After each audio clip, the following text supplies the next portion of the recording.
Welcome back. It's National Hereditary Cancer Week, and we're talking about the impacts of learning your carrier status. We've looked at physical options like having access to additional screening and preventative treatments and procedures, but learning you're a carrier can leave you scarred emotionally.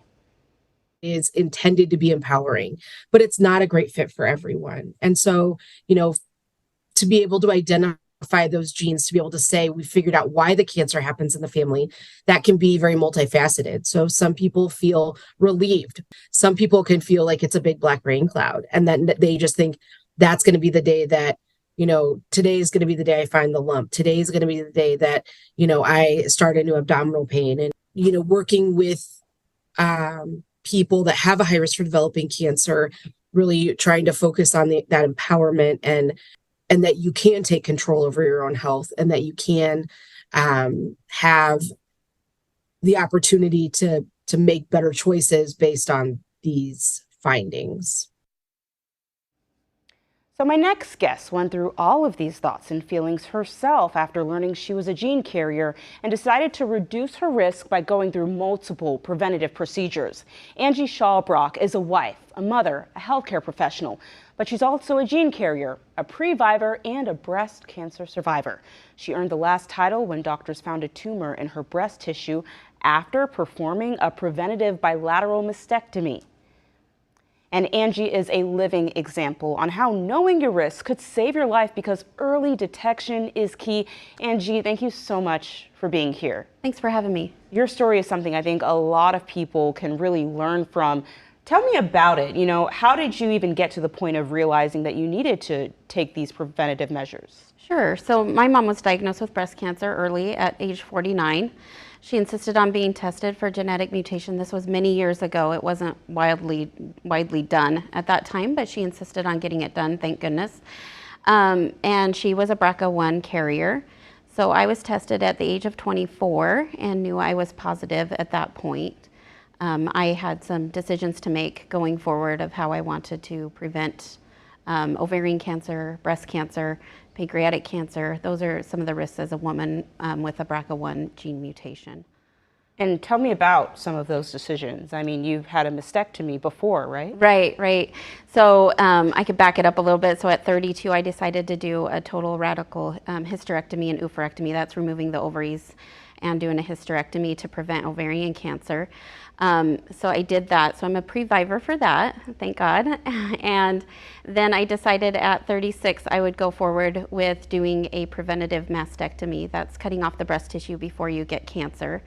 I had just had a clear mammo a month before that didn't catch it, but in that breast tissue, the pathology found that I had breast cancer, and a very aggressive form of breast cancer. So you found out you had breast cancer after the breast tissue was removed. Can you talk about how differently, your life could have played out if you decided to get the mastectomy later? Sure. So since I had the clear mammogram just a month before, I was on a rotation to do breast MRIs and mammograms every 6 months to a year because of my increased risk of breast cancer. And so had I waited another 6 months, I most likely would have been a stage 4 due to how aggressive it was. And stage 4 breast cancer is very difficult, and that's a whole different path. So it was a lot to process. Can you talk about, your mental state going into all of this?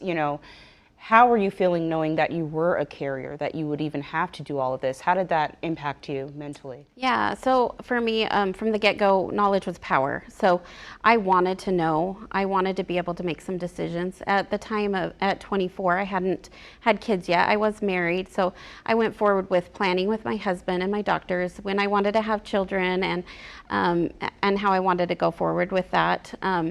Again, knowledge is power for me, so it was some good decision making, but I talked to a lot of professionals to make some decisions as to when I wanted to do the hysterectomy and the mastectomy. Going forward, though, I do have 2 children, and they're at a high risk of having this genetic mutation also. And I do have a daughter and a son, so my son will be at a higher risk of prostate cancer in addition to the pancreatic and breast. Speaking of you having children, have you talked to them about taking preventative measures, or how do those conversations look? Yes, so my daughter's almost 16, so she's had some scares already. And since we are clear with our healthcare professionals what her risk may look like, she's already had ultrasounds of her breasts before, and we're just very diligent about things. Hopefully I'm bringing them up knowing that knowledge is power again, and God willing, things are going to come up and we're going to have more and more options in the future for them, and that's very exciting. Angie, what would you tell a gene carrier that might be questioning what to do to reduce their risk? So again, making sure you find out what gene mutations you have. It's very rare to have more than one, but it's good to test and make sure you have two sides of your family. A male or female can have genetic mutations. And just research, see providers, also groups like the Hereditary Cancer Foundation.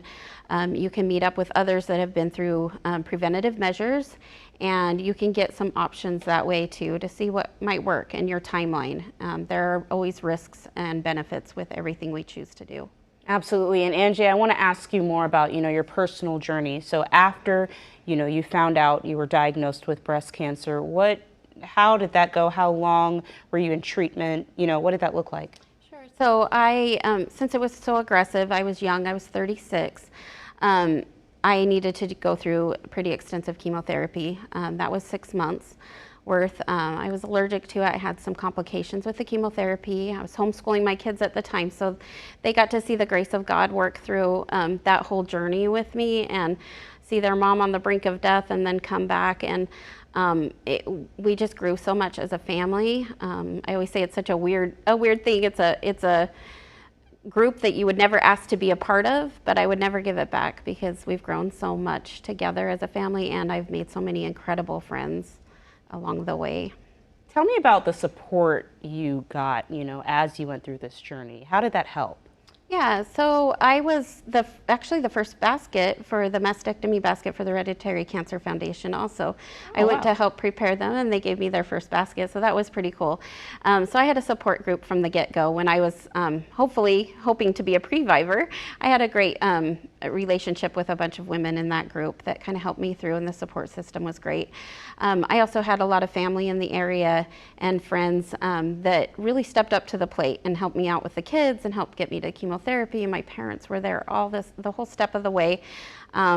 Everybody shaved their head actually on Thanksgiving Day, preparing for me to lose my hair. So my parents did. My mom, God bless her, lost her hair, shaved it off again, even though she had already gone through that. So the support system was incredible. I'm so glad that you were able to get that support. And if there's one thing you want to drive home to people watching, what would that be? Knowledge is power. And it's scary, but it's better to know and better to start putting your life in order and figuring out how you can live longer for yourself, for your family, for your friends. You can do this. Such amazing words. Angie, thank you so much. Thank you. Great to have you. Well, coming up, remembering a pioneer in the cancer world, we take a moment to reflect on the dedicated research of the late Omaha doctor Henry Lynch. First, have you or a loved one been impacted by cancer? Do you worry about your risk when it comes to getting the disease? Email your thoughts to news@ketv.com. We love hearing from you, and we'll be right back.